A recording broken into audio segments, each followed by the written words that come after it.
I'm here with David Morris, publisher of Zondervan Books.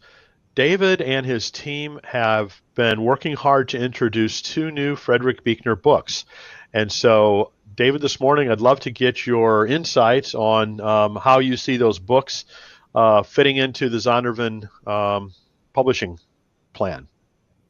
Thanks, Brian. It's great to be here. Thanks for inviting me and for these questions. Um, a lot of us at Zondervan are fans of Frederick Buechner. And although we've not been his publisher historically, um, we had this opportunity to come in and find a couple of, good books to put together. And see how we can, using our imprint and our name, bring him to perhaps a new set of readers. Frederick Buechner is just so much fun to read, and I think that one of the things that we're good at Zondervan is putting out Christian content that inspires and encourages and deepens one's faith and brings hope. And John Sloan, the editor who worked on both these books, along with a co-editor, Caleb Sealing, he makes this comment in the foreword that most book jackets for Frederick Buechner say something like this: Frederick Buechner's books have been translated into 27 languages. He's been called a major talent by the New York Times and one of our finest writers. He has been the finalist for the Pulitzer Prize and the National Book Award. What those jackets don't say, John writes, is what Buechner does on the page as far as inspiration, as far as hope, as far as faith. And when I read Frederick Buechner, I go, wow, he's just so much. He's just so easy to read. It comes so naturally as you read his prose, and you just don't want to stop reading. And there's a little bit of even a little bit of impishness and fun and irreverence that shows its head once in a while. And it's so easy as a reader to identify with his humility, and he draws you in with that approach and that style. And eventually the truth that he is sort of walking around and drawing you into just hits home that much more as you read him. You mentioned John Sloan, and I know he's been the senior editor for these books. Can you talk a little bit about how he envisioned these books in the first place?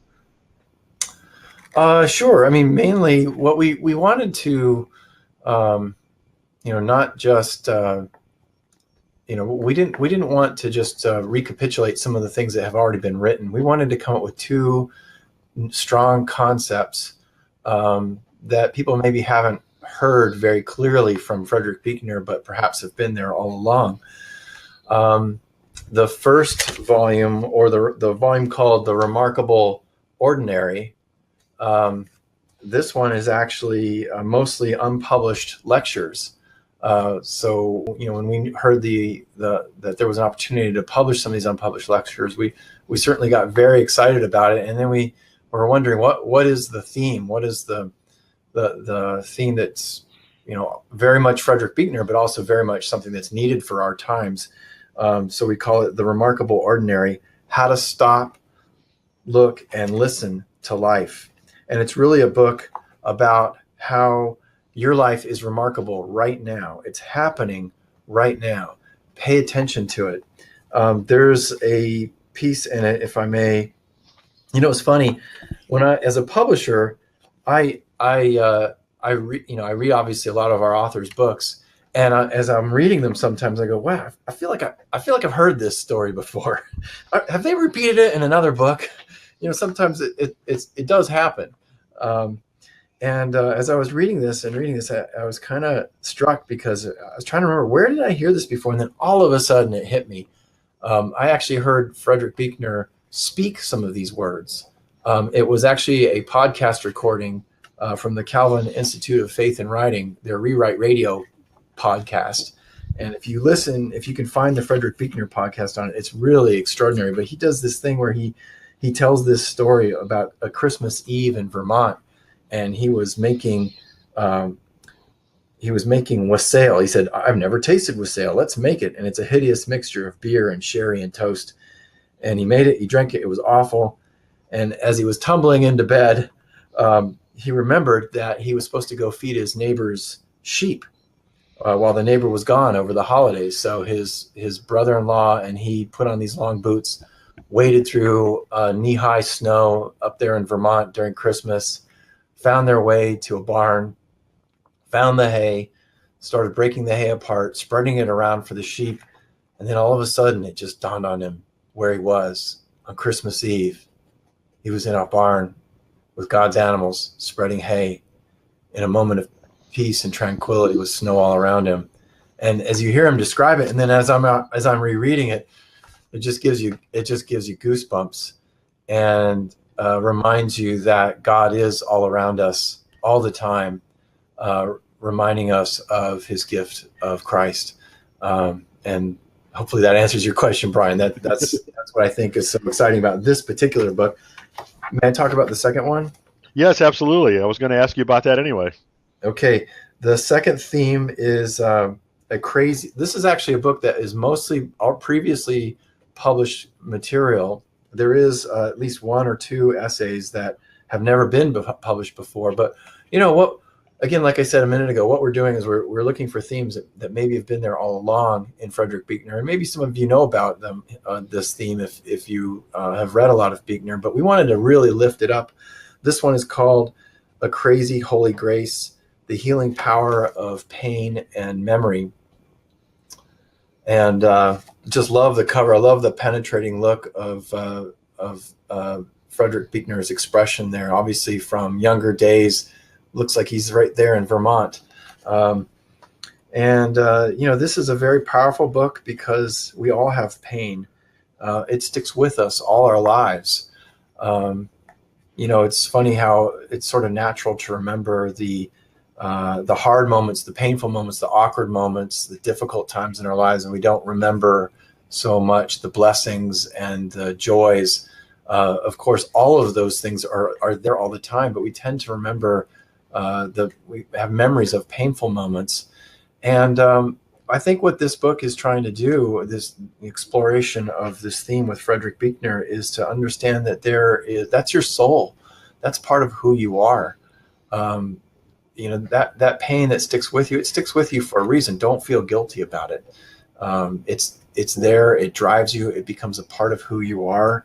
Frederick Buechner talks about how his father, who was an alcoholic, one evening wanted to go for a drive, and Frederick's mother asked him to hold on to the keys so his father couldn't have them. And his father came into his bedroom, and he was just a boy at the time. And he held on to those keys tightly underneath the covers, and his father just kept begging for the keys, and he wouldn't give them to him. And eventually the father fell asleep. But that was a deeply painful moment for a boy to experience with his father. And he was telling that story one day, and someone came up to him and said, "You've been a great steward of your pain, a great steward of your pain." And it never really occurred to him before that in speaking about these painful moments, in remembering them, in studying them, and thinking about them, it perhaps is a way for him to give new life and to communicate to others too that there is pain around us, and how do we recognize it? How do we sit through it? How do we get past the fact that sometimes God is silent in that pain, and what's the message that God's bringing to us in it?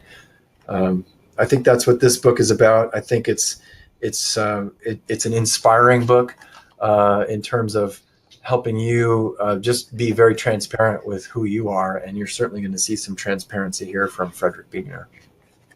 Well, I'm so glad that you guys chose that theme for that book, because I agree with you that Mr. Buechner's contribution of the stewardship of pain concept is very powerful. And do you think that these books are going to be relevant for today's readers? Oh, I think without a doubt. I think that we live in a world that that just needs more grace. It always has needed grace, and it's always needed us to stop and pay attention, to slow down, just to stop being so busy, and to pay attention to that remarkableness in our lives, the sacredness of every moment of our lives. And if we had a chance to do that, we would notice things. We would notice people around us. We wouldn't be so caught up in our own heads and our own busyness. We'd make stronger connections. Certainly in this seemingly very divided and contentious world that we are experiencing right now, we need to pay attention to each other, and we need to see each other's pain, including our own. I think that's how we bridge gaps. That's how we walk across divides in a divided world. We can empathize and understand and be good stewards and recognize each other's pain and recognize it and pay attention to it and see how God is at work in those moments. Well, David, thank you so much to you, to John, to Zondervan for producing these new books. Everyone is so excited about them coming out. October 3rd is the release date, so we're anxiously awaiting for that. And thank you for joining us today to do this interview. Oh, you bet. Thank you so much, Brian.